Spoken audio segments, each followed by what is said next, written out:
interception, great film study, great read. And how about your buddy Travis Kelce, the tight end on the Wildcat?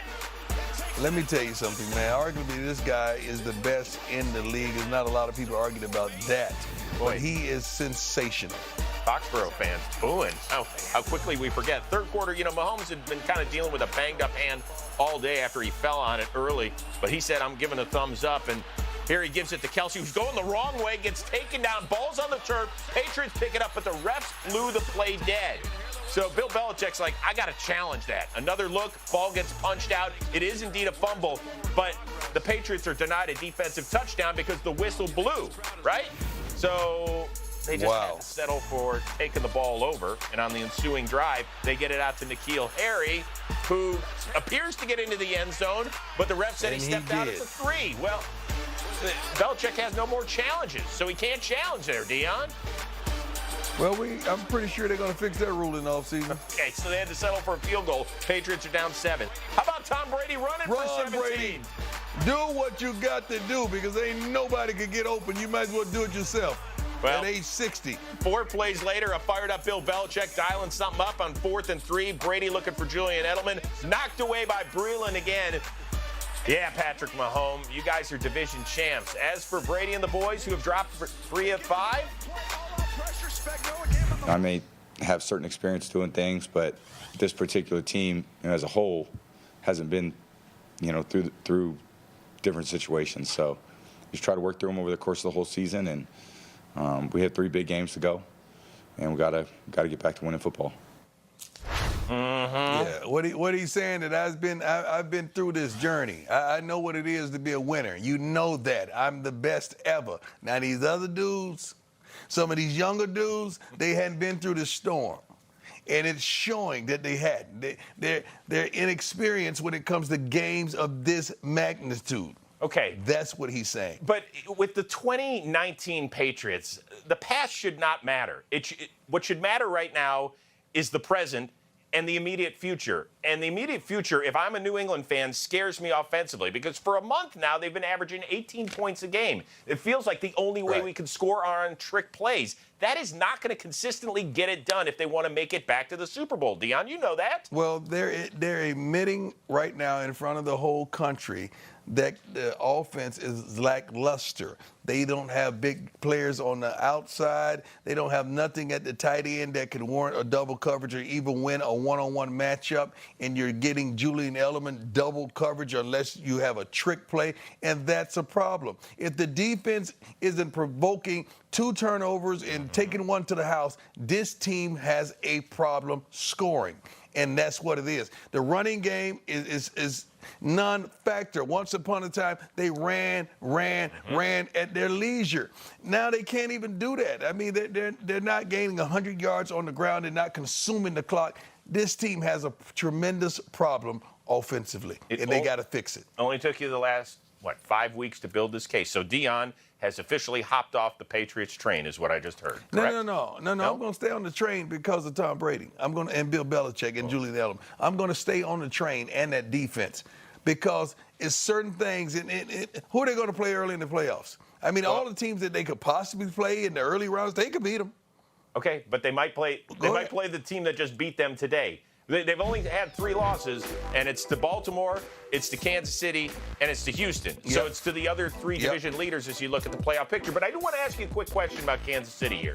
I asked you last week, do they feel like a complete team? Because the defense has been improved. Their last 3 games are giving up. No, they're not complete. What? No, they're not complete. Deion? You know they're not complete defensively. They played against a lackluster offense right now. But it's an offense they could face in January. They're catching this team at the right time. You think I'm going to clap with my feet for the darn Kansas City Chiefs defense, and we know who they are. That wasn't a great performance. That was a horrific performance by the offense of the New England Patriots. You got to really discern this thing when you're watching football. Keep a pad and a pencil, fans, by your couch or something, and understand what's what. That wasn't a great defensive performance. That was a horrific offensive performance by the Patriots. Can I just seal it with this one stat, please?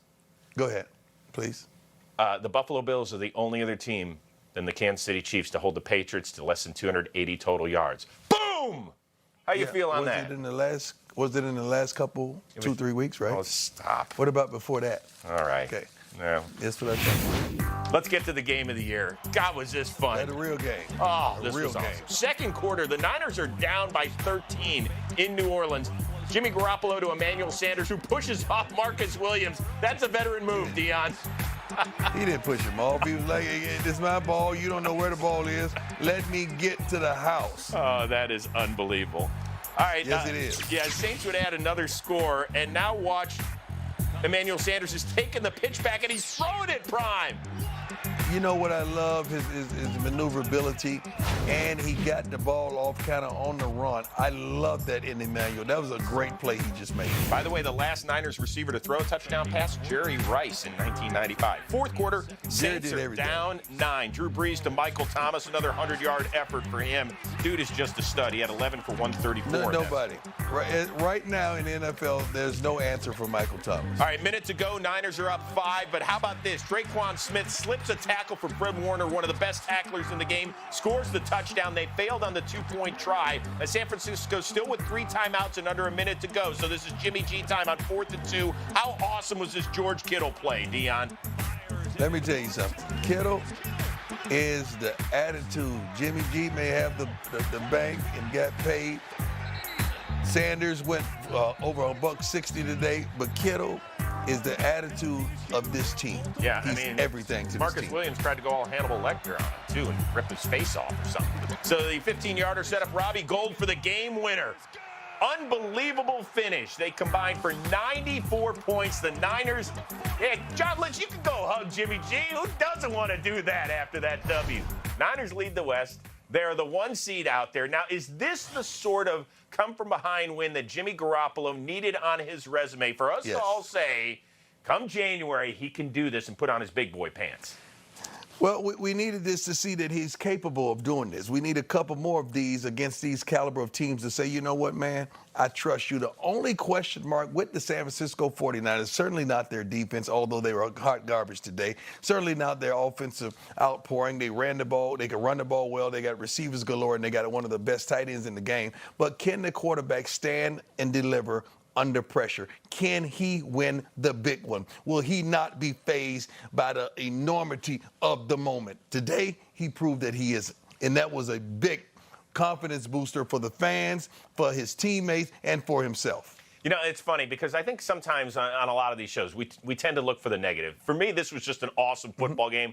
I don't care that both defenses, which have been pretty good, and in particular the Niners this year, that they both give up, points in the mid to high 40s. That sort of stuff doesn't bother me for a game. But for the Saints, and you've been on them all year, are you starting to see some cracks in the foundation at all? No, not whatsoever, man. They played against our number 1 defense in the NFL, and let me tell you something, man.